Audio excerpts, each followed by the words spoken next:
va se pencher sur la face cachée des plus grandes stars du foot. Ces gars sont méchants et le manque de respect est réel. Ils savent exactement comment se mettre dans la tête des gens et ils n'hésitent pas à le faire. Voici le 11 des joueurs les plus intimidants et les plus provocateurs de l'histoire. Oliver Kahn. C'est très clairement l'un des meilleurs gardiens de tous les temps. King Khan, comme on l'appelait, était connu pour être aussi bon sur le terrain qu'en dehors. Ses manières et son style de jeu agressif ont fait de lui une légende du Bayern Munich. S'il y a une chose à savoir au sujet du gardien allemand, c'est qu'il n'a jamais hésité à dire ce qu'il pensait. Du coup, si vous étiez défenseur juste devant lui, il fallait faire très attention. On l'a très souvent vu s'en prendre à ses coéquipiers pour des fautes ou des erreurs. Comme beaucoup de gardiens, il était capable de trouver n'importe qui à réprimander, même si c'est lui qui faisait une erreur. Du coup, son air mécontent est devenu sa marque de fabrique. Et même après sa retraite, l'ancien joueur du Bayern Munich n'a jamais mâché ses mots. En 2016, il a détruit Cristiano Ronaldo après que l'attaquant du Real a montré son corps après une victoire contre Barcelone. On peut dire avec certitude que CR7 n'aurait jamais célébré comme ça s'il avait joué aux côtés du portier allemand. Sergio Ramos.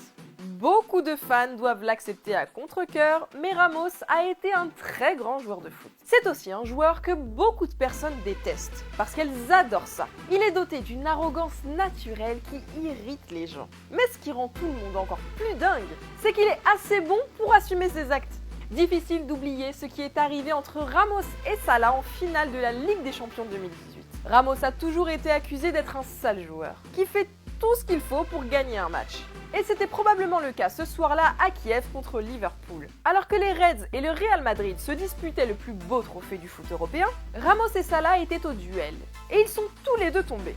Salah était à terre en souffrance, et les ralentis montraient que Ramos avait tiré le bras de l'Égyptien pour le faire tomber. Sur cette action, le joueur de Liverpool s'est luxé l'épaule et il a dû déclarer forfait. Le Real l'a remporté 3-1 et Salah n'a pu que regarder tout ça. Les fans de Liverpool maintiennent que c'est un comportement typique chez le défenseur espagnol et qu'il avait fait exprès pour éliminer Salah. En vrai, on ne saura jamais la vérité. Pepe. Quand on dit de quelqu'un qu'il est fidèle à sa réputation, ça marche parfaitement pour Pepe.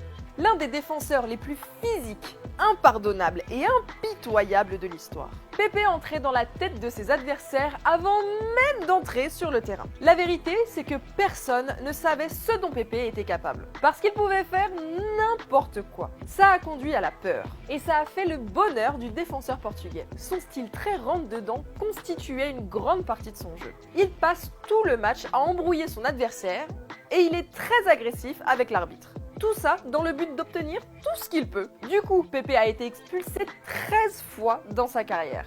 Impliqué dans des bagarres, auteur de coups de tête ou de tacles assassins, Pepe est vraiment un joueur effrayant à affronter. Mais son jeu d'acteur et ses simulations ont vraiment eu le don de frustrer les autres joueurs. Un jour, Rio Ferdinand a dit que le défenseur du Real était gênant à cause de son comportement de tricheur. De son côté, Didier Drogba a dit que Pepe plongeait beaucoup trop souvent. Et quand Drogba vous traite de plongeur, c'est que c'est vraiment très grave. Jaap Stam. Appelons un chat, Jaap Stam était l'un des joueurs les plus intimidants de l'histoire. La raison ? Regardez-le! C'est une montagne humaine qui jouait en défense centrale et qu'il ne fallait pas croiser. Il était fort puissant, effrayant et il était capable de faire trembler les hommes les plus durs. S'il était intimidant, c'était surtout grâce à son apparence. Il fronçait les sourcils avec rage et faisait peur aux attaquants adverses. Et juste pour les impressionner, il leur rentrait dedans assez méchamment. On peut dire que ça a plutôt bien marché pour lui. Diego Godin. Un peu comme pour Stam, la présence et l'intimidation de Godin vient de sa capacité à dominer l'adversaire. L'Uruguayen est l'un des meilleurs défenseurs de sa génération et il a tout ce qu'il faut pour réussir à ce poste. C'est un grand leader, il est intelligent et il a beaucoup de sang-froid, en plus d'être agressif, compétitif et très physique. Les joueurs adverses détestent l'affronter car il n'a que très peu de faiblesses. Bon dans les airs, c'est une bonne menace en attaque. Et il n'a jamais hésité à s'en servir quand il en avait besoin. Toujours premier à se mettre dans la tête des gens et à montrer son physique. Quand Godin était sur le terrain, on le savait tout de suite. Arturo Vidal. Évidemment, dans une liste comme celle-ci, on se doit de mettre des joueurs durs sur l'homme. Mais peu sont aussi méchants et agressifs qu'Arturo Vidal. À son apogée, il était considéré comme l'un des milieux de terrain les plus complets du monde. Et ce, d'abord grâce à son niveau technique. Mais quand on pense à Vidal, on pense surtout à ses cheveux et à ses gros tacles bien appuyés. Il y a autre chose ? Bien sûr, mais il connaît sa réputation et il n'hésite pas à l'exploiter, même après avoir été arrêté ivre au volant en 2015. Il s'est servi de sa réputation pour tenter d'intimider et de provoquer les policiers. Mais Vidal savait comment parler aux adversaires, et il s'en est servi justement pour devenir l'un des meilleurs à son poste. En parlant de l'un des meilleurs joueurs, on va parler de la légende de Manchester United, Roy Keane. Dans les années 90, Keane était le cœur de United, notamment grâce à sa force d'intimidation de l'adversaire. On pourrait passer la journée à évoquer des incidents impliquant ce joueur. Mais ceux qui résument le plus sa nature sont ceux qui ont eu lieu avec Patrick Vieira, puis avec Erling Haaland. Dans un match très attendu pour la course au titre entre Manchester et Arsenal à Highbury, Keane n'a pas attendu le début du match pour essayer d'entrer dans la tête de ses adversaires. Alors que les deux équipes attendaient pour entrer sur le terrain, il s'est pris la tête avec le capitaine des Gunners. Les deux joueurs ont dû être séparés, mais Keane a continué de crier « Attends, on se voit sur le terrain !» tout en étant retenu par ses coéquipiers. Le ballon n'était pas encore en jeu que Keane faisait déjà des siennes. L'incident avec Alfie Haaland restera comme l'une des histoires les plus choquantes de sa carrière. Le milieu irlandais était convaincu que Haaland était responsable de sa blessure au genou. Donc, quand ils se sont recroisés pour la première fois après cet incident, Keane a tout simplement découpé le père de Erling Haaland avec un horrible tacle. Et comme si ça ne suffisait pas, il s'est mis au-dessus du Norvégien et l'a nargué avant de prendre un rouge et de quitter le terrain. Il était aussi connu pour avoir provoqué certains de ses coéquipiers et pour avoir fait régner la terreur dans le vestiaire des Red Devils. Gennaro Gattuso.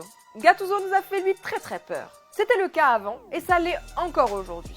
Et s'il faisait un tel effet aux adversaires, on peut dire que ça l'a beaucoup aidé dans sa carrière. Vous voulez un exemple ? Très bien. On va évoquer le match entre Milan et Schalke en Ligue des Champions. Gattuso n'était pas vraiment fan de voir comment Christian Poulsen faisait pour tenailler Kaka. Du coup, l'Italien s'est mis en tête de s'occuper lui-même de Poulsen en le narguant et en cherchant les problèmes. Cette expérience n'a pas été des plus joviales pour le joueur de Schalke. Diego Costa est un genre de brute qui ne donne jamais de coups de poing quand il faut se battre sur le terrain. C'est un attaquant physique qui passe la plupart du match à déstabiliser les adversaires de manière totalement inutile. Ce mauvais côté a été essentiel à la réussite de Costa, mais ça l'a souvent mené à des problèmes de discipline. Le joueur a toujours eu l'impression d'être ciblé avant les autres. Mais en général, c'est lui qui a le dernier mot. En 2014, l'ancien entraîneur d'Everton, Roberto Martinez, a dit que Costa avait besoin de comprendre l'éthique de la Première Ligue. Il a dit ça après que l'attaquant ait provoqué Seamus Coleman qui venait de marquer contre son camp. Clairement, on peut dire que pour Costa, la victoire passe avant tout le reste. Luis Suarez. L'attaquant uruguayen est très fort pour entrer dans la tête de ses adversaires. Il peut être vraiment ennuyeux, mais il adore ça. Il est réputé pour simuler et tricher dès que l'occasion se présente. Du coup, ça a fait de lui la cible principale des adversaires. Bien sûr, on n'oublie pas les histoires de morsures qui sont arrivées à 2 reprises au plus haut niveau. C'est un nuisible qui fait des ravages et que beaucoup de fans détestent. Mais vous préférez l'avoir dans votre équipe plutôt que dans l'équipe adverse. Zlatan Ibrahimović. Quand on parle de Zlatan Ibrahimović, difficile de savoir par où commencer. C'est un grand footballeur et il est remarquablement doué. Mais il a aussi connu son lot de polémiques et une attitude discutable. La liste des incidents est longue et ça a très souvent eu lieu avec ses propres coéquipiers. Il s'est battu à l'entraînement ou dans les vestiaires dans la plupart des clubs dans lesquels il est passé. C'est arrogant, très sûr de lui, il se considère comme un dieu et parle même de lui à la 3e personne. Cela mène donc inévitablement à des problèmes et des accrochages physiques. Même ses coéquipiers ont parfois du mal à poser des limites avec Zlatan. C'est du Zlatan tout craché. Il pense qu'il peut dire ou faire tout ce qu'il veut. Les gens n'aiment pas ça, mais personne ne peut dire qu'il n'est pas efficace sur le terrain. Et voilà les amis, vous avez maintenant une belle liste de joueurs provoquants et intimidants qui ont marqué l'histoire. Qui a-t-on oublié ? Qui devrait être l'entraîneur de ce magnifique 11 ? Une chose est sûre, personne n'aimerait affronter cette équipe.